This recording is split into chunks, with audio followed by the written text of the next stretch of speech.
So Abby, you started at the Cream-Faced Loons in 2016. Yeah.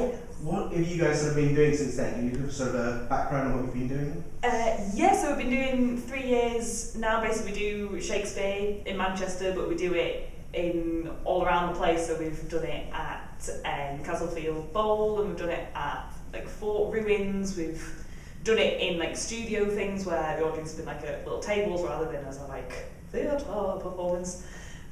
We've done things like pop-up things. We did one of the first things we ever did was we did one scene of a Shakespeare play just popping up around city centre, which was quite fun. And yeah, just basically running around Manchester shouting Shakespeare at people. It's kind of what we do. So what sort of drove you to start a Shakespeare company in the first place? Sort of why Shakespeare? I personally love it, and I just thought there wasn't much of it in Manchester other than at like the kind of big theatres where it would be like the 4 hours long version. Like all our shows are always an hour and a half, like straight through, and they're basically, I say, if my sister who doesn't really get Shakespeare enjoys it, then we've done a good job. Right. So Antonia, you joined the Loons in 2000.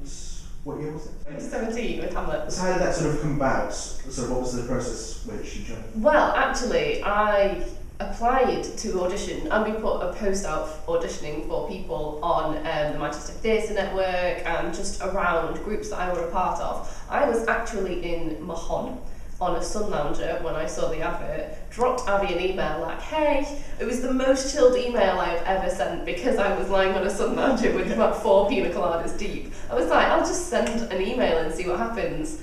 Got an invite to audition. Abby's auditions are the best auditions. They are so much fun. They're like a whole workshop. You get to like play for the whole day that you're there.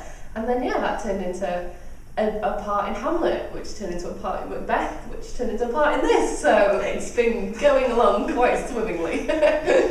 So lots of your shows have been outside. Is there a particular sort of reason for that? I know we were talking about this before. I would like to give a very, theatrical answer, but really if you perform outside you don't have to pay for lighting, is a big thing, and because I kind of work with the council a little bit, it's also free for me to do, so when we're doing them outside, and also like the more theatrical reason is that it is really good and you get a lot of people watching it who might not see it otherwise. Like we did King Lear in Alexandra Park in Moss Side, and we had like kids on bikes cycling past us at first being like, oh, what you doing, oh mate, but then when they heard us being like, to battle or something, they'd be like, oh mate, this looks sick, and then they started watching it, and like we had one of the students was like, when it was almost like, do you mind we're doing a show, and they were like, oh well, whatever, but then they started watching and they watched the second half of it all the way through, so you also get like set when you're outside that you could never possibly have in a theatre. Like we did Hamlet at the Roman ruins where we had like this massive castle wall, so we had like the ghost appearing on the wall and trenches,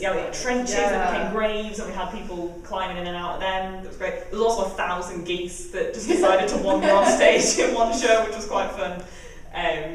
But yeah, and you get that excitement of like you don't know what's going to happen, such as the 1,000 geese invading the stage. I can add geese herding to my CV now. So sort of the two of you guys, how did you guys sort of get into the whole acting thing? Like sort of where was your sort of training, and how did you sort of get to the point you are now? Well, I've done it ever since I was little. Like I did all the Amdram cool stuff, did the pantos in the church hall, and then I went to college. I did musical theatre, discovered I couldn't sing or dance particularly well, so decided to go into acting instead.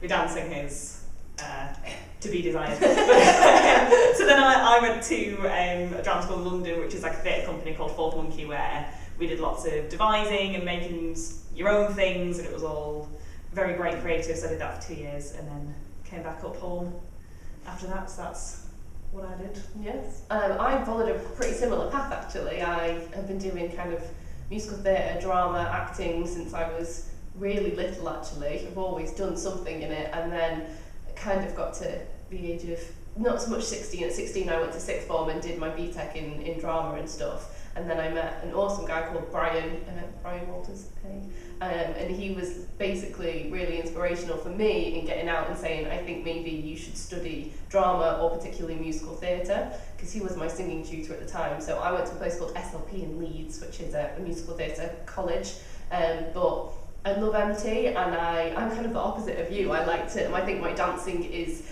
A-OK, but my singing is not necessarily the best, which is a bit tricky when you're in MT. So, but I always had a real passion for acting. Combined would be amazing. Yes, we would be great the ultimate triple threat. Yeah. But then I met my teachers there, my acting teachers especially, Adam was really kind of another inspiration to say that like this is actually a profession you can do. And then cue sun loungers in Mahon getting emailed back about auditions for Shakespeare. So why Manchester? Why have you sort of both made your creative home here as a city?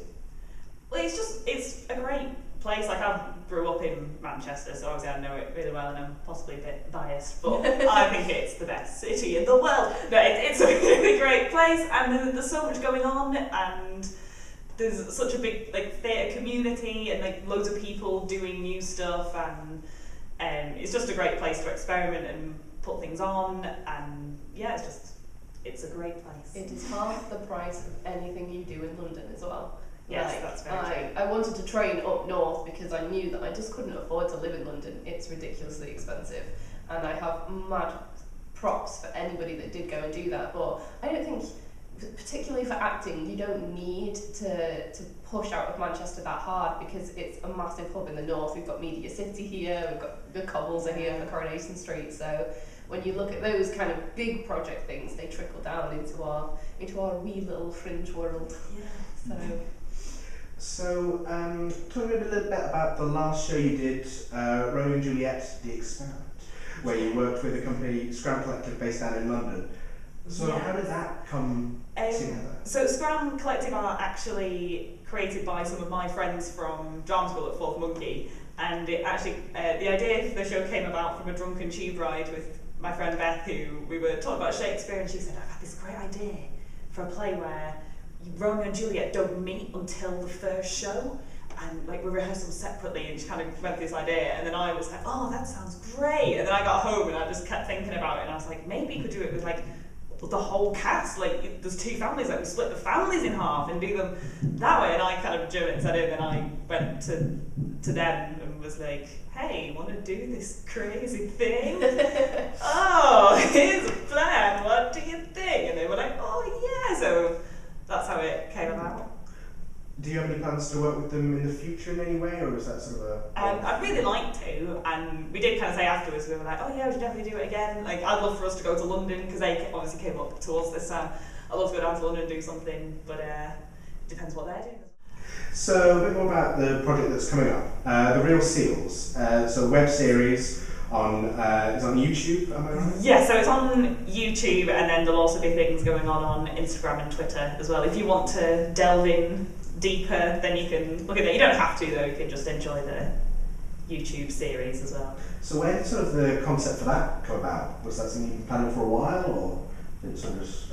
Well, it's something that I really like, web series on YouTube. I find them really fun to watch, and I was like, oh, that would be a cool thing to do, and also I was like, great to do with Shakespeare. It's getting new people who wouldn't come to a play, they might be like, oh, I'll watch it on YouTube, and like, I've seen there's a few on YouTube already, like there's one called the Lizzie Bennet Diaries, which is Pride and Prejudice, but as a web series, which is incredible.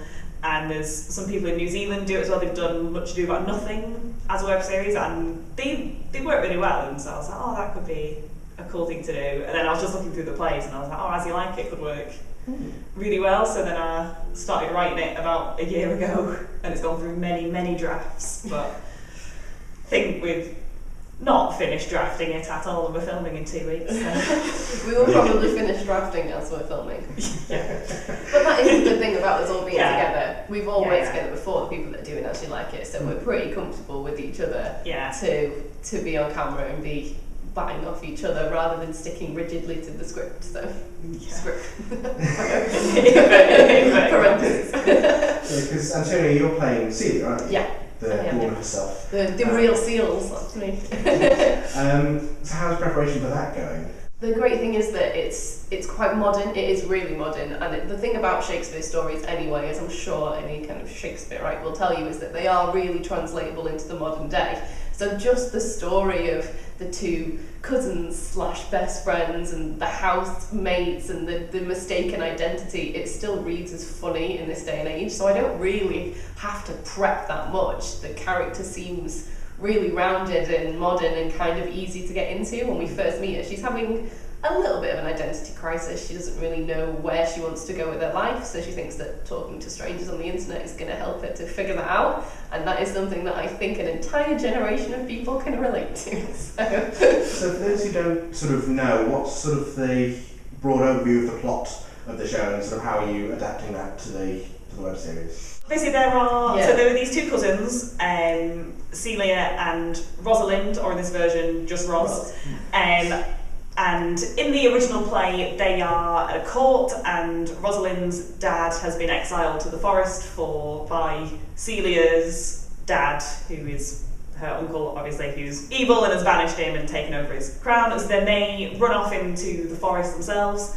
Rosalind dresses as a boy and meets a man called Orlando, and Orlando has already met Rosalind before and has fallen in love with her and is pinning notes onto the trees, all these like terrible love poems, and there's lots of hijinks with a clown called Touchstone who wants to marry this girl, this shepherd called Audrey, and there's lots of like mishaps and funny things happen. Shakespeare. And then it ends with like a quadruple wedding. Mass wedding. So in our version, yeah, it's Celia and Ros live in a house share with Touchstone and Audrey, some of the other characters, their kind of modern day equivalent, and again, like they meet, she meets the guy Orlando, and then things happen with her dad that means she has to decides to go into hiding almost, so dresses as a boy because she's quite manly and it gets mistaken for one anyway. Is actually based on a true story from my life, but that's fine. And then the way we've adapted it, so for example, Orlando's love notes in the play that he pins on the trees are going to be on Instagram. They're going to be terrible love songs that you'll be able to search for them on Instagram and sing along, download on iTunes. Maybe I don't know how to do that. You never know. Yes. So one of the most sort of defining characteristics of Shakespeare is his language. Is that something you've sort of incorporated, or have you sort of taken an entire new sort of spin on it? Something where I think if you really know the play really well, there'll be nice little kind of tidbits in it where you'll see there's some lines that I've literally just translated straight, and some of them are still in there. We've got obviously all Orlando's love poems and are going to be love songs. We'll still use Shakespeare as well, so there'll be bits of it in there, but it is all modern day really. Yeah. So. But when we do the live performance, that will be the original text. So. Yeah. So are there going to be sort of nods towards the Real Ceels within the original production, or is it going to be sort of standalone in and of itself? I think there's going to be nods between. Basically, I usually direct the shows, but I'm in it this time, so I'm not directing it. So we've got our lovely directing team instead of doing it, and I'm because I'm a little bit of a control freak, I'm staying out of it as much as I can, being it's your thing, you go and do it. But no, because Amy, who's directing, and Tyler, who's assistant directing, have got loads of great ideas, and they're going to come and watch the filming, I think, because Amy was saying she wants to incorporate it a little bit, because it's the same actors who do both, so the actors who are in the web series are then in the live version as well. So what do you sort of hope that people will get out of it, people who are sort of watching the web series and who might be watching the show, watching both, what do you want them to sort of take from it? I think they want to enjoy it, most of all. That's what Shakespeare was writing the plays for. They were entertainment. It was like the Hollyoaks of the 1600s. And I think, like you were saying, the fact that these stories transcend the era they were written in, and that they still are relatable today and have things to say about today.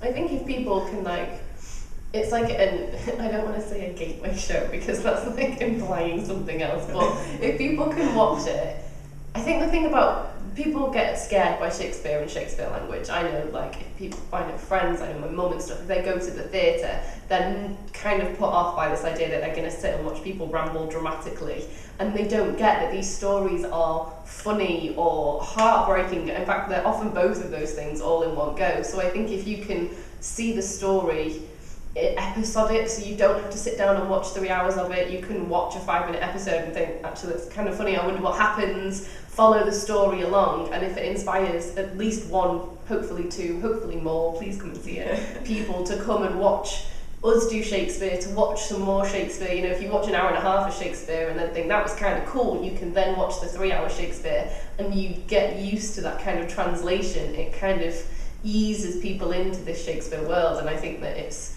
important that people understand that it isn't just, it's not highbrow, as it were. Yeah. It is the Hollyoaks of its time, and it is really funny and entertaining. Like if someone watches, like you were saying, if someone watches the web series and then wants to come and see the live show, it'd be cool, because if you watch the web series and like, oh, that, how does that work in kind of Shakespeare's time? Because obviously it's like using Twitter and whatnot. What does that mean? Yeah. What does that mean? Then you can come watch the live show and it won't be us like in hose and tights and holding skulls going on as poor Yorick. Which we have already done. It's not the right show. We've already done that. Yeah, we didn't wear tights though. That was fine. So which, if you had to pick a character that you most identify with in the show, what would it be, sort of just for you personally, as people? Well, in the web series, for me, Roz, because I am playing Roz as well, because I was actually writing it. I wasn't intending to be in it at first, but then it got to a point where I was using kind of anecdotes from my own life as her backstory, and like there was just lines that I was writing where I was like, this is exactly what I would say, and I was like, actually, she's becoming just me, so... That is true. Yeah, I think I would definitely, for the web series, choose Celia. She is... she's a character, but I do associate with what kind of her sassiness and her shrillness, but also she's got a heart, as you particularly. I hope people will watch through, because the first few episodes they're funny, they're the comedy, but stuff happens that you see the heart of these people as well. They're not just two-dimensional comedy characters, and I think the more I read it, the more I study it, the more I find it as an actor, that I do really relate to Celia, which is kind of my job, but it's been made pretty easy for me this time. So, when can people watch The Real Ceels, and when can they come and see As You Like It? So the first episode will be out on the 3rd of February, and it will be every few days. Episode will come out over 2 months into March, and then we will be performing at Hume Garden Centre in Hume. On the 8th to the 14th of April at 2 p.m. in the afternoon. Abey and Antonia, thank you very much for coming in. Thank you. It's been great to talk to you. Thank you.